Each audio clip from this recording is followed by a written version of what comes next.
Hi everyone and welcome to Crumpets and Tea. Today I want to talk about something pretty interesting that I think is pretty interesting.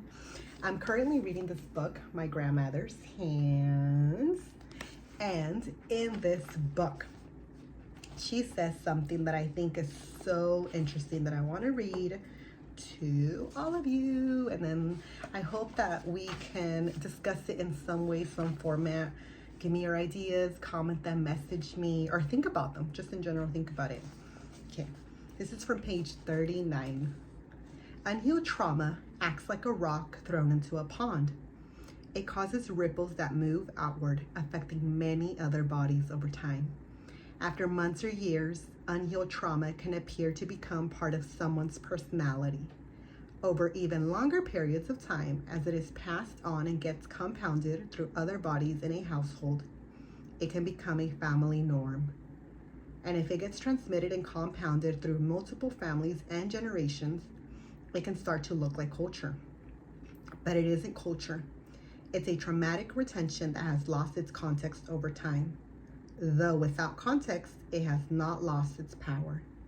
Traumatic retentions can have a profound effect on what we do, think, feel, believe, and find meaningful. And what came up for me when I read this was that these traumatic retentions can have a profound effect on what we do, right? What we think, what we feel, what we believe, what we experience, and what we find meaningful. And for me, it made me think about the way sexism occurs in my culture. Is that in my personal experiences, it's always been, eres una señorita, actúas así, te tienes que vestir así, tienes que comportarte así, tienes que hablar así, no puedes hacer eso, no puedes hacer esto, no puedes hacer esto, and uphold that machismo, the misogyny. It also means that for boys, tienes que tomar o no eres hombre, right? There's that peer pressure. No puedes llorar porque eres hombre. Also that pressure of don't cry, don't show any emotions. And for me, I experienced tienes que usar falda, tienes que usar vestido porque eres niña. Tienes que jugar con muñecas porque eres niña. Tú no sales para afuera o jugar con esos carritos porque eres niña. It was a huge difference between you're a boy and you're a girl, and you have to uphold these standards, right? And it became a culture. It became a culture where I just thought it was part of the culture. And now when I'm reading this book, I realize that this has been passed down from generation to generation. And I also see it when I look at my tias, when women have to cook and serve the man. Tienen que servir, te cocinan y te sirven. Y if the man is the one that comes home and cooks, or if he even cooks, es mandilón. If he cleans, le llaman mandilón. I've heard that it's very prevalent. And if you're a woman and you don't cook, then ¿qué estás haciendo? Le tienes que cocinar, lo tienes que atender, él es el hombre. Like that. And also the comment where the man works and he comes home y él va a descansar. Tú le tienes que dar un massage him, cook for him, sírvele, ya le cocinaste, ¿qué vas a cocinar? That's the word. And if the woman is expected to take care of the kids, to be a caregiver and a housewife and do everything, basically be selfless. She cannot take a break. She does not have time for a break because she has to cook, she has to clean, she has to take care of the kids. And then when he gets home, she has to serve him. And for the man can't cry. The man has to work. The man has to take care of the house. He does not take care of the children though. He does not take care of the children. And on Sundays, he watches soccer. He watches his sports. Nothing with the children. He leaves the woman because in their eyes, es el trabajo de la mujer. Y para las mujeres, no puedes tomar, tienes que ser una señorita, no puedes salir al baile, tienes que llegar a las 9, for me personally, tienes que llegar aquí a las 9, no puedes salir después de las 10 porque una señorita no sale en la noche, una señorita está en su casa.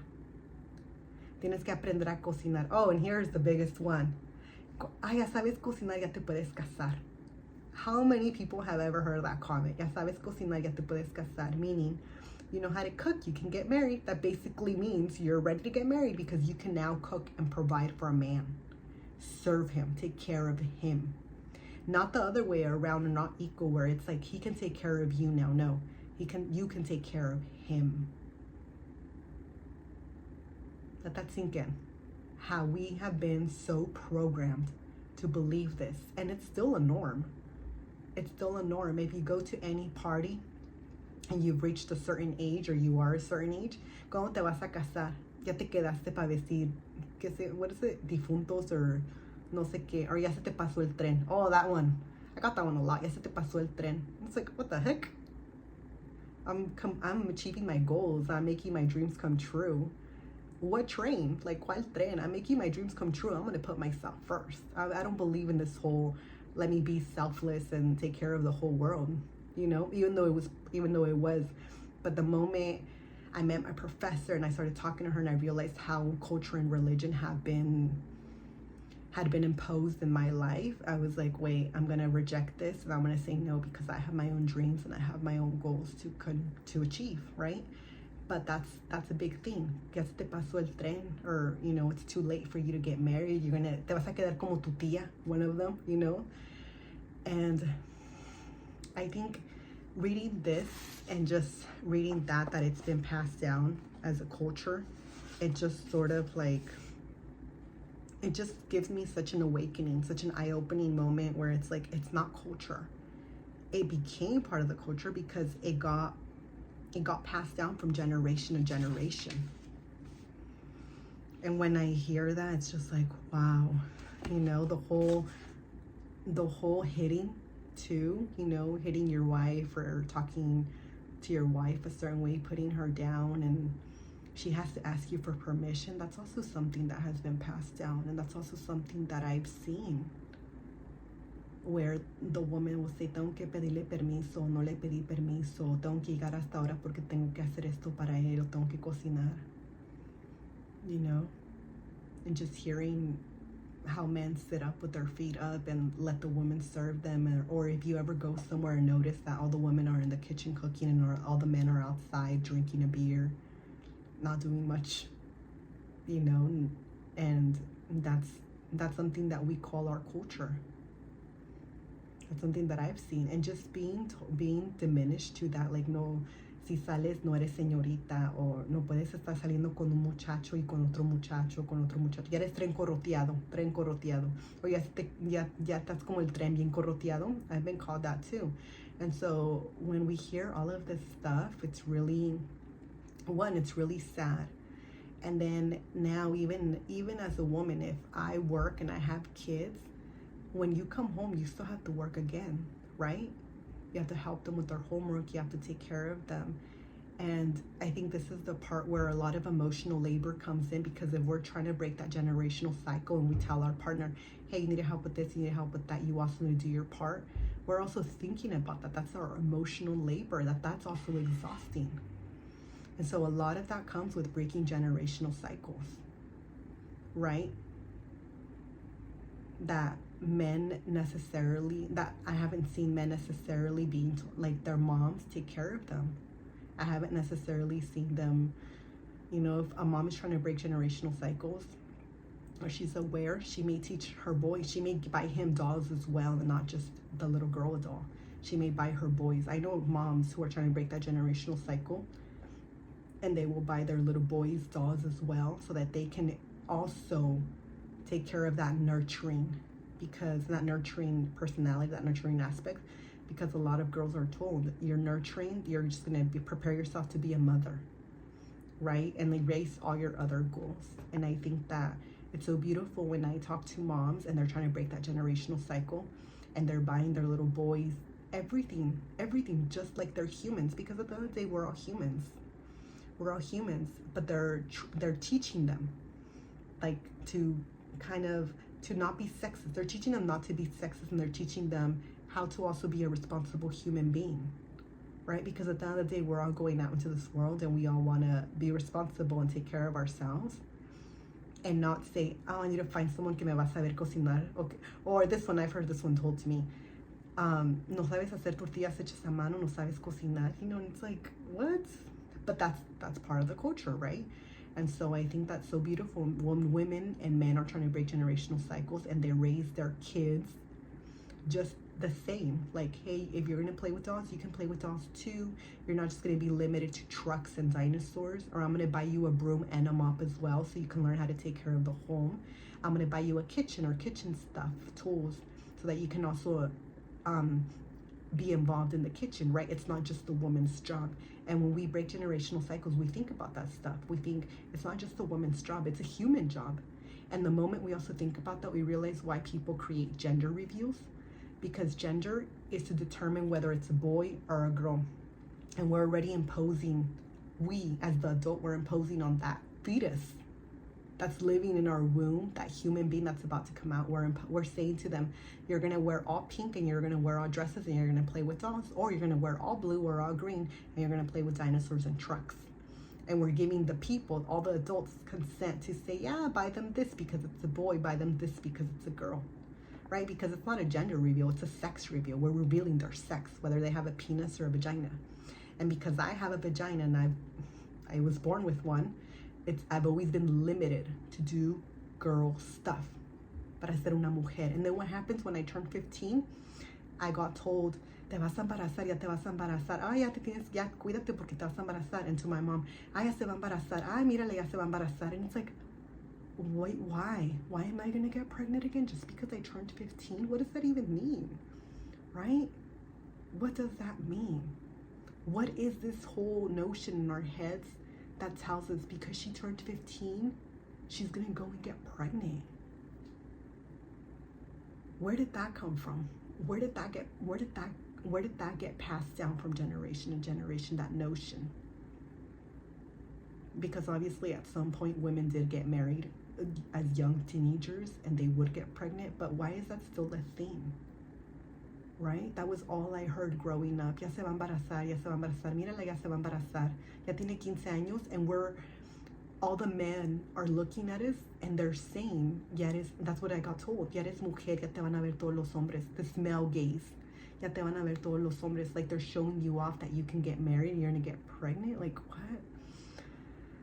And so, as a person that's trying to break generational cycles, I don't believe in that whole notion that we have to raise our boys to be a certain way and they have to be boys. And that whole, like, I was at the park one day with my friend and she has a little boy. She has a kid. And they were another dad. The dad was there with his kid and he was being very violent. And my friend said, oh, we don't hit. And the dad said, he's a boy, they're violent. And my friend is trying to break generational cycles as well. And she called him out, like, boys don't have to hit just because they're boys. You are enabling that little boy to be violent because your excuse and your reason is that he's a boy. But they don't have to be violent. This is not some code. You're not born violent. You're not born drinking. You're not born an alcoholic. You're not born not helpful. You're raised that way. You're raised to be taught that someone has to serve you. You're raised to be taught that men have to drink, otherwise they're not men. You're born with the thought that you can't cry otherwise, that only men, or the P word, P-U-S-S-Y, that if you cry, you're that. Excuse me, what are you trying to say about women? You know, so when we think about all of these things, we can really we can just ask ourselves, why? Why? Since when? Why? Why do I think like that? You know, just that simple question, why? And I think it's so important, and it's going to be, we're honing in on the real reasons why we do things. You know, just that. Like, why do I have to cook? Because I have a vagina? Because I'm a woman? Because that's one of the job requirements of being a woman? Where is this job requirement? Like, where is my roles? Just because someone created it. Somewhere along the lines in our generations, it was created that men, and you know, that's the thing that sometimes I laugh and I say, what happened to his arms? What happened to his hands? Why can't he help? Why can't he help? Why can't this person help? They are a human, they are a person. And it's not just because you're a man or a woman. You're a person. You should be responsible, right? You should be helpful. I'm already giving birth, or anyone. We're already carrying a human being. The least you could do is change a diaper. The least you could do is carry the diaper bag. The least you could do is carry that emotional labor of worrying and thinking, okay, do I have diapers? Do I have socks? Do I have this? Do I have that? Do I have this? Do I have that? Like, that's a lot of emotional labor we're carrying. That's a lot of worrying, right? And that gets diminished. That doesn't get brought up. Like, hey, how are you feeling? I'm exhausted. Oh, but why? You didn't do anything today. Right? Why doesn't anyone think about that emotional labor that we women have to carry? And men probably, right? And so, yeah, I just wanted to talk about this book. I hope that everyone can have a chance to check it out. And I will continue talking about it as the more I read and the more I get along, I will talk about it. But I think it's so helpful to talk about this and really bring up the question of why we raise women to be a certain way, and why dads think that it's okay to raise women like that and say, oh no, she's too fragile, she can't do that, or oh, you're talking back to me, you're trying to what's that word, you're trying to question my power as a man. It's almost like they hold themselves to this level of authority, and if you talk back to a man or a dad, it's like you're questioning my authority, you're questioning my power. And then they exert their power in physical violence.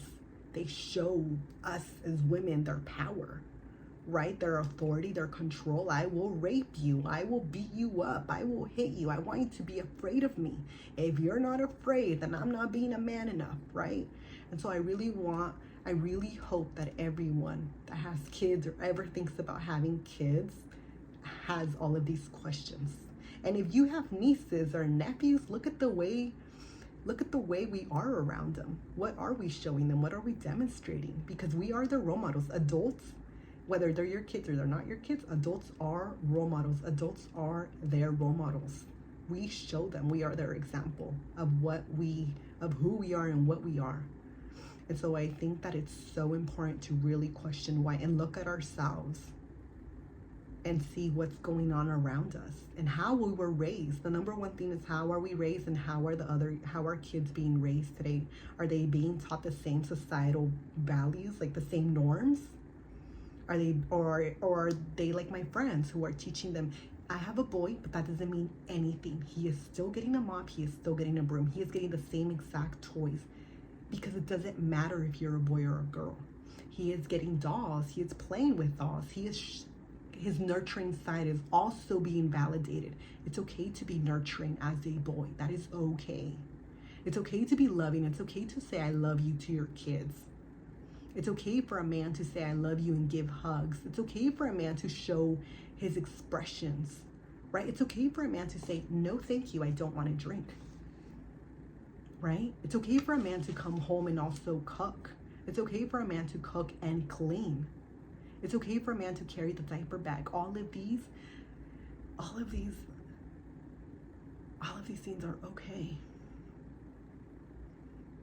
right? It shouldn't just be put on the woman.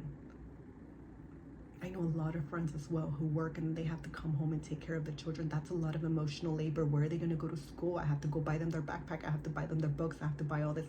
That's a lot of emotional labor. And are we showing appreciation for mothers as well? And for the dads that are doing that as well, are we showing appreciation for that? All the emotional labor they are carrying, all the planning they have to do, right? And so I want to express gratitude for all of the mothers who are going to work and coming home and taking care of their kids as well, who are washing their Tupperware from their meals that they have to cook, who are washing their bed cots from their child's care, who are doing the laundry even after they went to work, even after they fed the kids, even after they bathed the kids, right? And if you have a partner who helps you, I am also so thankful and so grateful that your partners are helping you along this journey, because that is breaking generational cycles. We are putting an end to this whole societal norm that we can't help each other, right? That the man has a job and the woman has a job. No, we can all help each other. We can all live in communion with each other and break that whole thought and notion and experience that this is a culture. It was passed down from generation to generation, and we can start a whole new we can set a new example, right? And so I just want to say thank you. If you are a woman and you have been questioning this and you are also trying to break generational cycles just by following your dreams, literally, and not giving an F-U-C-K or listening to the tias and the tios and your mom and your dad and your brother and your sister, your cousins, anyone telling you, se te va a pasar el tren, you have to get married. What are you doing with your life? Ya no vas a poder tener hijos. If you are not listening to them and you have your goals set and you're saying, I'm going to follow my dreams and I'm going to make my dreams come true and I'm going to travel and I'm going to live for myself as well. And I can be selfish and I can make myself happy. I don't have to please the whole world. I don't have to please anyone. Right? We can set those boundaries and know that we're breaking generational cycles and that we're finally putting ourselves first and being our ancestors' wildest dreams. Our ancestors probably didn't have that opportunity, but we do. We do. We're in 2024. We can make our dreams come true. We can be this and we can be that. We can do this and we can do this. We can do this. We can do it. We can do it. If we have a support system, we have a village, we connect with people who are on the same who believe the same, who are trying to break generational cycles, we can do this. We can do this. I'm here to uplift every single woman that is doing this and doing that and doing this and doing that. You are appreciated. I see you. I see you. I see how hard you work. I see you. If you are a man and you're helping your wife and you're cooking and you're cleaning and you're doing your part and you're doing your laundry, you're meal prepping, you're taking the kids out, you're giving her a break, I see you too, and I applaud you. Because as a man, if your family is calling you a mandilón and it's telling you por qué te casaste con ella, ella no sabe cocinar, ella no sabe hacer tortillas, no comiste, I see you. And guess what? You are also breaking generational cycles. And it must be tough to hear someone call you mandilón. It must be tough for your own mother and your sister and your brother and your cousins to call you mandilón, and you're doing it because you want to be a supportive partner and you don't think she should do it alone. I applaud you and I see you right here. If you are just making your dreams come true and you're trying to break generational cycles every single day by going to college, by staying in school, by working, by taking care of your mental health, I also see you. I see you and I appreciate you, and I'm so grateful that you're following this, that you're continuing this journey, and that you're doing your best. Just that. Just take a deep breath. You're doing your best. You are doing your best right now, and every day you're doing your best. Thank you so much for tuning in today. Thank you so much for watching this. If you have any questions, if you want to talk more about this, if you want to have a conversation, I'm right here. I'm right here, and I want to talk about this, and I'm going to keep talking about this. Thank you so much for watching.